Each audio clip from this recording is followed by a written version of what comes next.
Namaste and welcome to MindSense, where we talk about mental health, self-growth, and using psychology not just to cope, but to evolve and upgrade our life.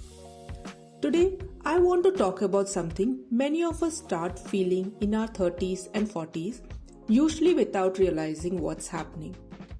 It's not exactly sadness or anger. It's more like dulling of intensity. Things that once excited you don't quite affect you the same way anymore. You're still functioning, waking up, going to work, handling the house, taking care of your children and parents. On the outside, everything looks fine. But there is a part of you that feels muted, like you have lowered your own expectations just to keep things manageable. And underneath it, there's this constant exhaustion. The kind that builds slowly over the years of responsibility, expectation, and pushing yourself to keep going. But when you look around and see people struggling more than you, someone dealing with a serious illness or facing financial collapse, someone going through a messy divorce, and you tell yourself, I shouldn't complain, my life is fine, I'm actually lucky. And maybe you are. But that doesn't stop the questions from showing up. Late at night or in traffic or in those quiet 5 minutes before you fall asleep. Why am I doing all this? Is this really the life I wanted? You might start second guessing the career you worked so hard to build.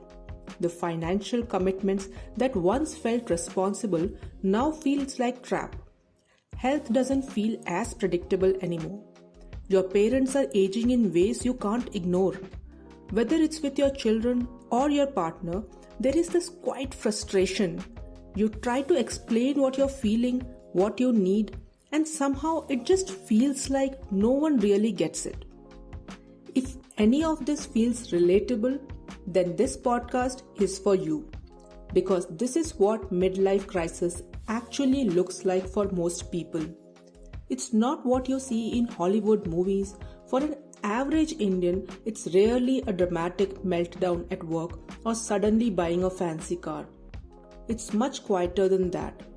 It's life showing you a mirror. And here's the strange part. For most of us, financially, we are doing much better than where we started. We have more stability, more comfort, more independence in how we live our daily lives. In many ways, we have built a better life than the one we grew up in. Then why doesn't it feel as good as we thought it would? Why aren't we waking up with that same excitement? Why doesn't that month-end salary brings the same joy it once did?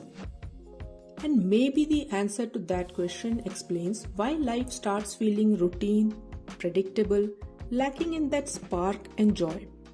What you often don't realize is the goals that once gave your life direction may no longer be giving you meaning now. In your 20s, life is about building. Whether it's a career, stability, identity, or security. You chase milestones, promotions, relationships, achievements, and that chase itself gives you energy. But by your mid-30s or 40s, many of those milestones have already been reached. Or maybe you quietly let some of them go and settled into where you are. The problem is that many people keep living by old priorities without realizing they have changed. So they continue doing the same things, chasing the same goals, following the same routines, and then feel confused about why the joy isn't there anymore. And let me make it clear, it's not because something is wrong with you. This loss of joy is one of the most misunderstood part of midlife. People assume it disappears because of age, responsibility, or stress. But psychologically, joy fades when your actions are no longer aligned with who you are now. Many people say, I don't enjoy anything anymore, or nothing excites me. But if you look closely, it's not that they are incapable of joy. It's that they haven't updated their understanding of what brings them joy today. Your nervous system has changed. Your emotional needs have changed. Even your tolerance for chaos, pressure, and constant stimulation has changed. But no one teaches us to reassess our inner life.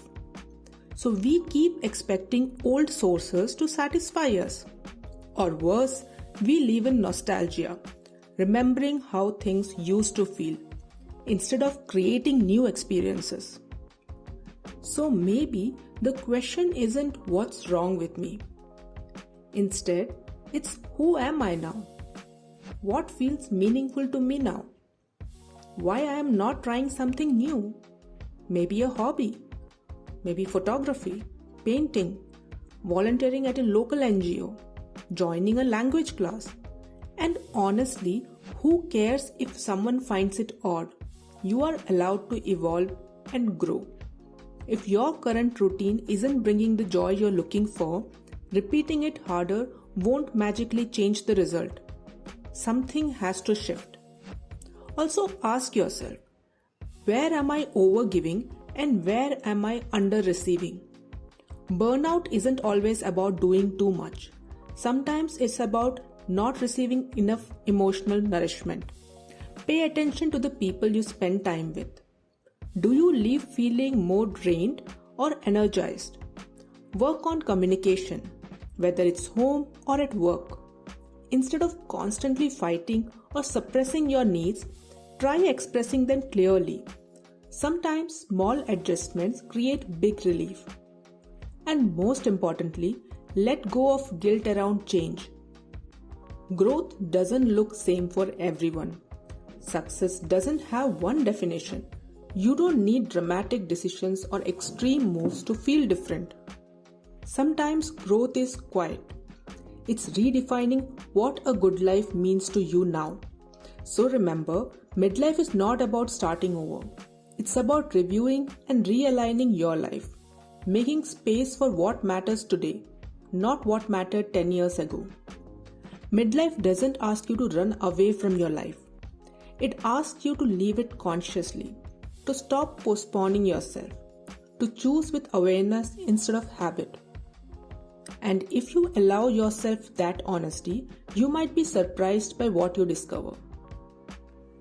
That's it for today, and thank you for listening to MindSense. I hope this gave you something to think about. And if you enjoyed this episode, share it with someone who might need to hear it. And if there's a topic you would like to talk about next, send me a message on Instagram. I'd love to hear from you.